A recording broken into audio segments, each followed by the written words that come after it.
Tudo bem, pessoal? Uma boa noite de história. E o tema a ser estudado hoje vai ser sobre a Revolução Russa. Eu vou tentar passar para vocês em linhas gerais, tá? Nós não vamos entrar em detalhes da Revolução, porque eu preciso que vocês compreendam a essência, tá? Não queremos que o vídeo fique muito longo e eu estou tentando fazer alguma coisa bem resumida para que você, em casa, faça aquele esquema que eu montei para vocês dentro de uma lógica, tá? Não adianta você montar o seu esquema sem entender a essência, tá? E eu quero que você entenda a essência. Então, o que nós vamos tentar fazer aqui nesses minutinhos? Trabalhar com vocês a essência da revolução e trazer algumas coisas interessantes para você criar uma lógica. Não é decorar, você tem que criar lógica, beleza? Então, vamos às lógicas aí, principais dessa história, tá? Então, eu vou compartilhar a tela aqui, principais, porque todos esses nossos aqui. Então, eu vou abrir aqui um slide e vou mostrar para vocês, ok? Então, vamos lá, acompanhem comigo. O primeiro personagem chamado Czar Nicolau II. Deixa eu abrir aqui. O que ele aqui, num primeiro momento da Revolução, ele dominante da Rússia, na época da Revolução, mas ele tinha uma característica absolutista. E aí entra aquilo que eu falei para você. Precisa ter estudado na Idade Moderna, tá? Qual é o próprio nome já diz? É uma pessoa que utiliza pessoa autoritária, uma pessoa que não aceita uma participação, um poder completo, certa democracia, ok? Então, o nosso amigo Nicolau II, da sociedade, nós sempre temos pessoas que vão contrárias a administrar. E aí nós temos o povão.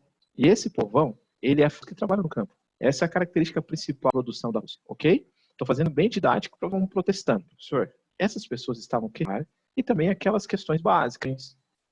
Eles queriam pagar privilégios que eram dados para a nobreza, para a igreja.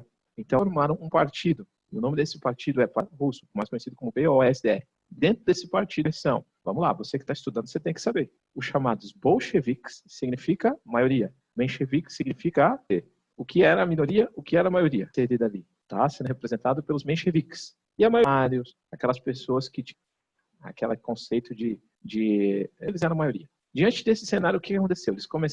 Eles foram na frente do palácio do Nicolau II, diante desse protesto, Nicolau II, e naquele domingo, muitas pessoas morreram. Por isso, o que aconteceu a partir daí, professor? Eles começaram os lugares, começaram a protestar, começaram a questionar muitas coisas. As pessoas começaram a ganhar destaque. A primeira deles é o nosso amigo, que você pode olhar nessa foto, que nós temos eles todos inseridos. Ele não estava sozinho dentro desse grupo revolucionário. Aqui, o nosso amigo Stalin. Grave na Rússia, nós vamos perceber uma briga, um conflito, você pode observar aí, e Stalin, ok? Trotsky e Stalin. Mais alguns fatos que o pessoal não tem mistério, você vai perceber que você vai tirar de letra, tá bom? Então, resumindo de novo o que eu falei, eles que de pobreza, de miséria, o nosso governante Nicolau II. Esses três personagens, e essa ideia, essa ideologia é o que o marxista. Quem era os marxistas? Aqui está ele. Atenção, Karl Marx nem russo ele era, perfeito? Então, pelo fato dele ser a sistema capitalista, eram difundidas pelo mundo todo. Tanto revolucionária de Karl Marx, tornos impressionantes. Mas foi na Rússia que ganhou o seu ápice. Por quê, professor? Porque eles conseguiram colocar em Karl Marx estava tentando passar. Ou Marx, que foram colocados em prática. Para queima. E esse esquema que eu vou fazer o esquema e depois nós vamos voltar na revolução, ok? Então, muito interessante, que pode ajudar você ou pode confundir. Então, vamos abrir aqui uma janela para me mostrar. Primeira coisa que nós temos que entender nas ideias de Lenin, base do estudo, ele trabalha com 3 princípios básicos, tá? O primeiro princípio básico, eu vou fazer uma bolinha aqui, estamos estudando, ok? É um estudo para vocês entenderem todo o processo, tá? Se bolinhas, vai ter mais uma aqui agora embaixo, para você entender o processo aqui. Tá meio ruim com o mouse aqui. O mouse está meio enrolado. Vamos ver se eu consigo aqui. Tá, pronto. Consegui, tá bom? Então vamos lá. O que acontece diante disso, pessoal? Diante dessa situação aqui, nós temos então essas 3 bolinhas, que é 3 bolinhas para você entender o processo. Então vamos lá. A primeira bolinha que aqui está aqui em cima, eu vou colocar uma estrela, vou colocar uns símbolos. Uma estrelinha aqui em cima, tá? Depois, a de baixo, eu vou colocar um coração. E aqui embaixo, nós vamos colocar um desenho aqui. Perfeito? Bom, simbolismos aqui. Perfeito? Então vamos lá. O que representa cada... A estrela, eu estou com problema no meu digitador, pau da revolução.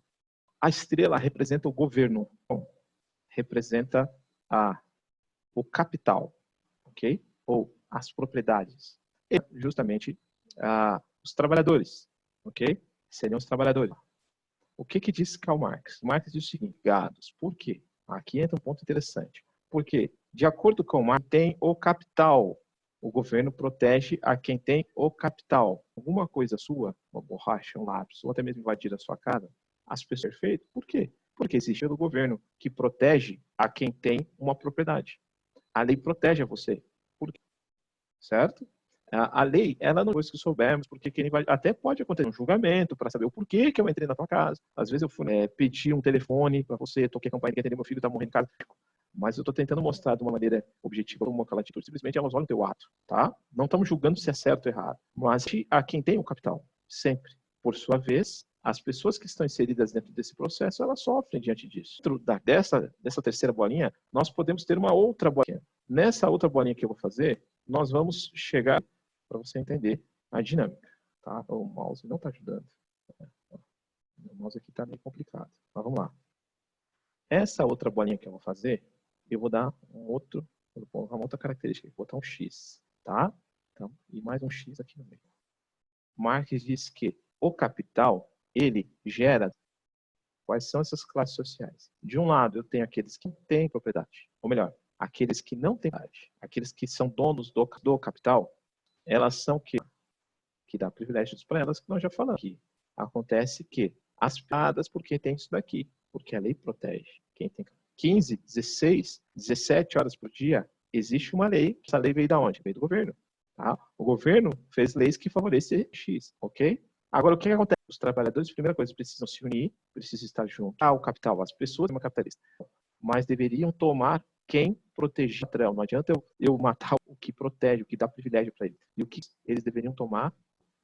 O governo opera leis que transformem o capital é dono, quanto daqueles que não têm isso, transformando um sistema comunismo, tá? O bem comum a todos. O capital da revolução, ela parte desse princípio aqui. No cenário que eu pintei aqui, nós vamos entrar na revolução. Por quê? Porque Lenin sabe de Marx quanto de Engels, e ele acreditava nesse processo. Só que etapas, a primeira delas, ele tinha que tirar o Nicolau II. Ele tinha que tirar o Nicolau da massa, ele precisava do apoio do povo. E algumas medidas foram tomadas quando saísse, entre elas, prometer uma coisa, não cumprir, entre a questão da Duma, que era um conselho participativo, ele não cumpriu. E diante dessa situação, o povo foi pressionado de novo lá no Palácio de Inverno. E aí ele mandou os soldados, e os soldados se negaram a obedecer suas ordens. E pelo fato deles se negarem a obedecer suas ordens, era óbvio que ele não ia resistir, a população era a maioria. E aí começa, então, a renúncia de Nicolau II, a saída do poder, e aí a entrada, então, desse grupo de pessoas liderados pelo grupo do POSDE, que começa a governar. E quando eles começam a governar, é interessante que você pode pensar que Lenin e o seu grupo, que é os bolcheviques, começaram a dar as ordens. Começaram a tomar algumas atitudes, começaram a tomar algumas medidas. Não eram as medidas que os bolcheviques esperavam. Eles esperavam o comunismo, esperavam uma distribuição melhor da renda, esperavam melhores condições de salário, mas nada disso os mencheviques fizeram, até porque eles eram tendências burguesas, do comercial. E se eles colocassem aquelas ideias comunistas em prática, com certeza a burguesia iria perder os seus bens. Vocês estão entendendo onde eu quero chegar? Eu não estou trabalhando com decoreba, estou trabalhando com lógica para vocês, tá bom? Se você tem alguma coisa, você não quer perder. E era isso que a burguesia, liderada a sua vez, já queria uma revolução total. Eles queriam acabar com tudo. Tá? Eles queriam acabar com o capital. Eles queriam transformar uma nova sociedade a partir com o fim do capitalismo e a redistribuição da renda, ok? Além disso, diante de todo esse cenário que eu estou pintando para vocês, você tem um ponto em comum dos dois. Qual é o ponto em comum dos dois? Que era a saída da Rússia da Primeira Guerra Mundial, que estava acontecendo. Tá? Esse na Rússia ele tinha soldados lá na Primeira Guerra Mundial. E Lenin não aceitava isso. Lenin achava que isso era um absurdo. Tanto é que ele colocou como um dos pontos para a saída da Rússia da Primeira Guerra Mundial. E a burguesia, em vez de tirar a Rússia da Primeira Guerra Mundial, não tira. Mantém a Rússia na Primeira Guerra Mundial. Mantendo a Rússia na Primeira Guerra Mundial, nós temos então um conflito entre aqueles que estavam no poder, que gerou uma guerra. E se formou dois exércitos, olha meu dedo, dois. O exército branco e o exército vermelho. O exército branco, liderados pelos mencheviques, as ideias revolucionárias, aquelas ideias mais profundas, aquelas ideias que realmente mexiam com a sociedade, liderados principalmente por Stalin e também por Trotsky, que eram dois líderes revolucionários envolvidos nesse processo. Diante de toda essa situação, quem venceu, professor, dessa guerra civil entre esses líderes? Venceu o exército, que era a maioria, óbvio, que eram os bolcheviques. Lembrando que o exército branco também recebeu apoio da nobreza, recebeu apoio da igreja e recebeu apoio daqueles que ainda apoiavam o czar Nicolau II. Mas diante de tudo isso, ainda venceu o exército vermelho, liderados por Lenin. Quando Lenin, Trotsky e Stalin eles vencem a batalha, eles tomam algumas medidas interessantes na Rússia. Eu estou sintetizando para você entender, ok? O que eles fazem, professor? Depois que eles assumem o poder, tá? Expulsam tinha que se ser submetidos às ordens deles. Aqueles que não aceitavam eram expulsos, eram exilados da Rússia. Nós temos, então, mais uma informação. Qual é a informação? Que é a formação do comunismo. Então, o que eles fazem? Eles começam a tirar todas as pessoas que tinham ideias capitalistas, e eles começam a colocar pessoas com características comunistas. Só que o interessante é que esse plano de Lenin, para tentar fazer uma mudança na economia russa, não deu certo. Por que não deu certo? Porque as pessoas com características comunistas não tinham as mesmas habilidades para tocar a economia russa. Esse processo do capitalismo para a ideia comunista não seria feito da noite para o dia. Ninguém consegue mudar uma economia da noite para o dia. E Lenin sabia disso. Então Lenin, ele toma a seguinte decisão: já que eu não consigo organizar a economia, eu vou fazer o seguinte: eu vou recuar na minha ideia. Então existe uma frase de Lenin que ficou marcada na história, que é uma frase que diz assim: é melhor dar um passo atrás para depois dar 2 passos à frente. E ele toma essa ideia, ele toma esse conceito, essa frase, que significa o seguinte: eu vou recuar nas minhas ideias comunistas, socialistas, e vou implantar novamente um capitalismo, mas vai ser um capitalismo controlado. Então ele faz um acordo com os antigos capitalistas. O acordo é o seguinte: eles vão continuar administrando, mas sob a supervisão do proletariado, que seriam os operários, como diz Karl Marx, que dá essa denominação de proletariado. E eles ficam sob a supervisão desse grupo, dos bolcheviques, né, liderados por Lenin. Porém, nós temos a morte de Lenin, e quando Lenin morre e não consegue ver todo esse processo finalizado, nós temos uma disputa. E essa disputa é entre Stalin e Trotsky. 2 ideias completamente diferentes. Por quê?